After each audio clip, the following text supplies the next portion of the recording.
여러분, 요즘 계단 오르기가 예전보다 힘드시지는 않나요? 아니면 작은 상처가 유난히 오래 아무는 것 같지는 않으신가요? 혹시 나이 드니까 그런 거겠지 하고 넘기고 계신 건 아닌지요? 사실 이런 변화들은 단순한 노화가 아니라 몸이 보내는 중요한 신호일 수 있습니다. 바로 단백질 부족의 신호 말입니다. 단백질은 우리 몸의 기초 공사에 쓰이는 벽돌과 같습니다. 근육도, 뼈도, 심지어 면역세포까지 모두 단백질로 만들어지죠. 그런데 나이가 들면서 입맛이 줄어들고 고기나 생선을 예전처럼 잘 드시지 않게 되면 어떨까요? 몸은 조용히, 하지만 분명하게 위험 신호를 보내기 시작합니다. 팔다리에 힘이 빠지고 상처가 잘 아물지 않고 자꾸만 피곤해지는 증상들이 나타나는 거예요.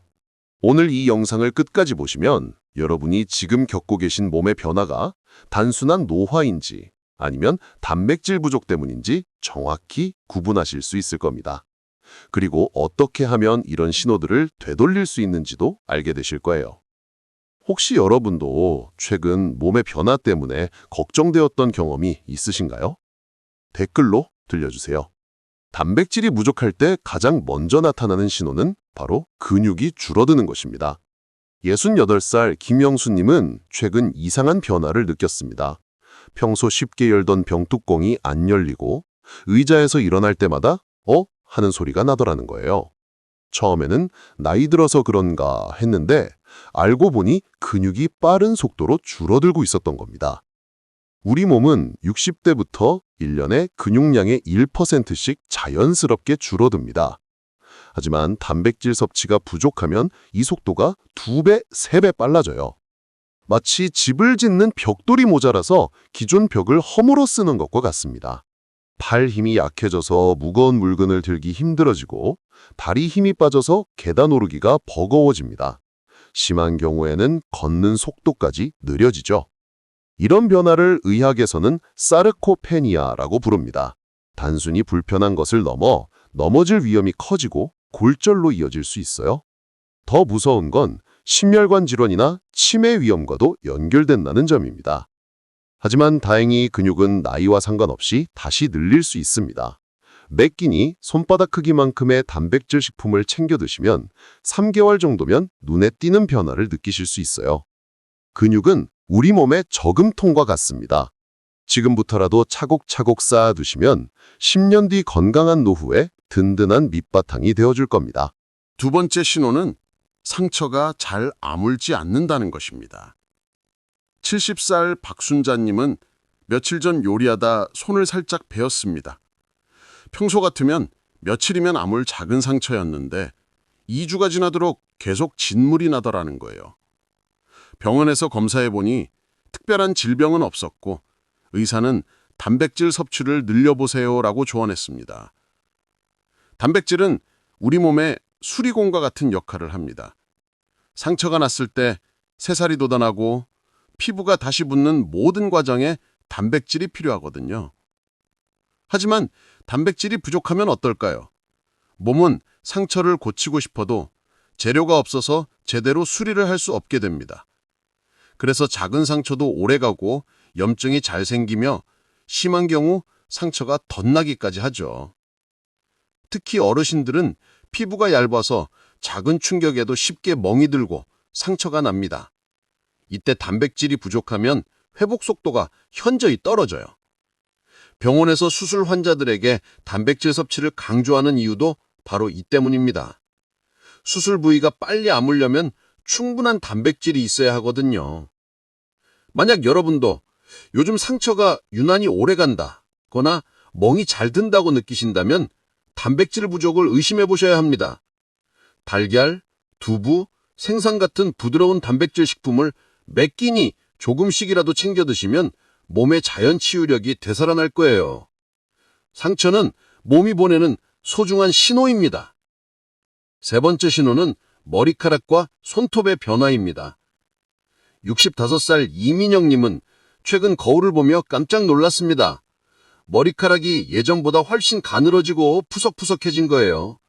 빗질할 때마다 머리카락이 한 움큼씩 빠지고 손톱도 작고 갈라져서 걱정이 컸습니다.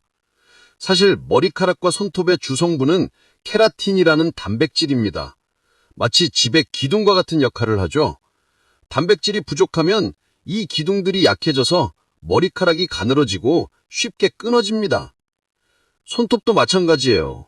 단백질이 모자라면 얇아지고 잘 부러지며 세로줄이 생기기도 합니다. 심한 경우에는 손톱이 움푹 들어가는 모양으로 변하기도 하죠. 하지만 여기서 주의하실 점이 있습니다. 머리카락과 손톱 변화는 단백질 부족뿐만 아니라 철분, 아연, 비타민 B 부족이나 호르몬 변화로도 생길 수 있어요. 갑상선 문제나 스트레스도 원인이 될 수 있고요. 따라서 단백질 부족이 여러 원인 중 하나일 수 있다는 점을 기억하시고 전체적인 식단을 점검해 보시는 것이 중요합니다. 다행히 머리카락과 손톱은 회복이 비교적 빠른 편이에요. 단백질과 함께 아연이 풍부한 견과류, 비타민 B가 많은 잡곡을 함께 챙겨 드시면 3개월 정도면 눈에 띄는 변화를 느끼실 수 있어요. 머리카락과 손톱은 우리 몸 건강의 거울과 같습니다. 작은 변화도 놓치지 마시고 꾸준히 영양을 공급해 주세요. 네 번째 신호는 계속되는 피로감과 무기력입니다. 72살 최동수님은 요즘 이상합니다. 밤에 잠도 충분히 자고 특별히 무리한 일도 하지 않았는데 하루 종일 기운이 없어요. 아침에 일어나도 개운하지 않고 오후만 되면 꾸벅꾸벅 졸리기만 합니다. 단백질은 단순히 근육만 만드는 게 아닙니다. 우리 몸 안에서 에너지를 만드는 효소들과 호르몬들의 재료이기도 해요. 마치 공장에서 기계를 돌리는 부품과 같은 역할이죠. 단백질이 부족하면 이런 부품들이 제대로 만들어지지 않습니다. 그러면 밥을 먹어도 에너지로 바뀌는 효율이 떨어지고 몸은 계속 피곤함을 느끼게 돼요. 하지만 여기서 중요한 건 피로감의 원인은 정말 다양하다는 점입니다. 철분 부족으로 인한 빈혈일 수도 있고 비타민 D가 모자라서일 수도 있어요. 갑상선 기능 저하나 당뇨병, 심지어 우울감 때문일 수도 있고요. 따라서 단백질 부족을 의심할 수 있는 여러 신호 중 하나로 이해하시는 것이 안전합니다. 만약 다른 증상들, 예를 들어 근육 약화나 상처 회복 지연 같은 신호들과 함께 피로감이 지속된다면 단백질 섭취를 늘려보시는 것이 도움이 될 거예요. 특히 아침 식사에 달걀이나 두유 같은 단백질을 챙겨 드시면 하루 활동에 필요한 에너지를 더 효율적으로 만들어낼 수 있습니다. 몸의 피로는 단순한 희식이 아니라 올바른 영양에서 해결되는 경우가 많아요. 다섯 번째 신호는 면역력이 떨어지는 것입니다. 67살 강정수님은 올겨울 내내 감기가 떨어지지 않았습니다. 한번 감기에 걸리면 한 달씩 끌고 낫다 싶으면 또 걸리는 일이 반복됐어요. 게다가 잇몸이 자꾸 붓고 입안이 헐기까지 하니 정말 답답했습니다. 단백질은 우리 몸의 군인인 면역세포를 만드는 핵심 재료입니다. 바이러스나 세균이 침입했을 때 맞서 싸우는 백혈구, 항체 모두 단백질을 만들어지거든요. 단백질이 부족하면 어떨까요? 마치 군대에 군인이 부족한 것과 같은 상황이 됩니다. 외부 침입자가 와도 제대로 막아낼 수 없어서 작은 감기에도 쉽게 걸리고 회복도 오래 걸리게 돼요. 특히 어르신들은 원래도 면역력이 조금씩 약해지는 시기인데 단백질까지 부족하면 상황이 더욱 악화됩니다. 잦은 기관지 염증, 입안이 헐거나 잇몸이 붓는 증상들이 반복적으로 나타날 수 있어요. 더 무서운 건 면역력이 떨어지면 폐렴이나 대상포진 같은 심각한 질환으로 번질 위험이 커진다는 점입니다. 실제 연구를 보면 단백질을 충분히 섭취한 그룹은 감염 질환 발병률이 30% 이상 낮다고 보고되고 있어요. 단백질은 눈에 보이지 않는 방패와 같습니다. 매일 조금씩이라도 꾸준히 챙겨 드시면 몸 안의 면역 군대가 튼튼해져서 각종 질병으로부터 여러분을 지켜줄 거예요. 요즘 왜 이렇게 자주 아플까 싶으시다면 식단 속 단백질부터 점검해 보세요. 여섯 번째 신호는 부종과 이상한 체중 변화입니다. 69살 윤정자님은 최근 이상한 현상을 겪었습니다. 아침에 일어나면 얼굴이 퉁퉁 붓고 저녁이 되면 다리가 무거워져서 양말 자국이 깊게 패이더라는 거예요. 몸무게는 오히려 줄어들고 있는데 자꾸 붓는 느낌만 드니 정말 이상했습니다. 단백질은 우리 몸 안에서 물을 붙잡아두는 중요한 역할을 합니다. 마치 스펀지가 물을 흡수하는 것처럼 혈관 안의 단백질이 수분을 제자리에 머물게 해주는 거예요. 하지만 단백질이 부족하면 어떨까요? 혈관 밖으로 물이 새어나가기 시작합니다. 그러면 얼굴이나 다리 같은 곳에 물이 고여서 부종이 생기게 돼요. 또 다른 문제는 체중 변화입니다. 어르신들 중에는 체중이 줄면 다이어트가 된 것 같아 좋다고 생각하시는 분들이 계세요. 하지만 단백질 부족으로 인한 체중 감소는 지방이 아니라 소중한 근육이 빠진 것일 수 있습니다. 근육이 빠진 체중 감소는 건강에 매우 위험해요. 기초대사량이 떨어져서 더 쉽게 피로해지고 면역력도 약해지거든요. 특히 단백질 부족으로 인한 부종은 단순한 문제가 아닙니다. 심한 경우 신장이나 간 기능과도 연결될 수 있어서 절대 가볍게 넘기면 안 돼요. 몸무게 숫자보다 중요한 건 몸속 근육과 단백질의 양입니다. 매일 거울을 보시면서 얼굴이나 다리 부종을 체크하시고 단백질이 풍부한 식품들을 꾸준히 챙겨 드세요.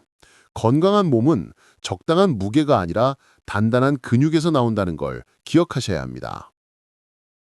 지금까지 단백질 부족이 보내는 6가지 위험 신호를 살펴보았습니다. 근육 감소, 상처 회복 지연, 머리카락과 손톱 변화, 지속적인 피로감, 면역력 저하, 그리고 부종과 체중 변화까지 말이에요. 혹시 이 중에서 여러분이 겪고 계신 증상이 있으셨나요? 그렇다면 이제는 어떻게 해결할지 알아보겠습니다. 가장 중요한 건 매일 꾸준히 단백질을 챙기는 것입니다.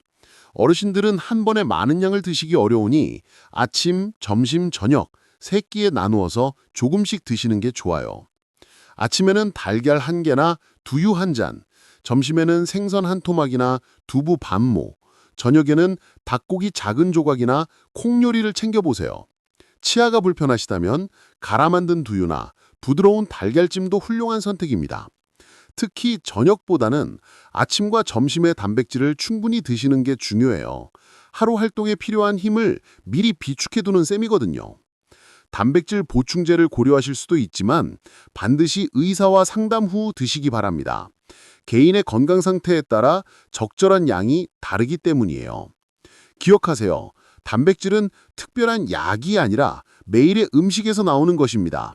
작은 습관이지만 이것이 10년 뒤 여러분의 건강한 노후를 만들어줄 거예요.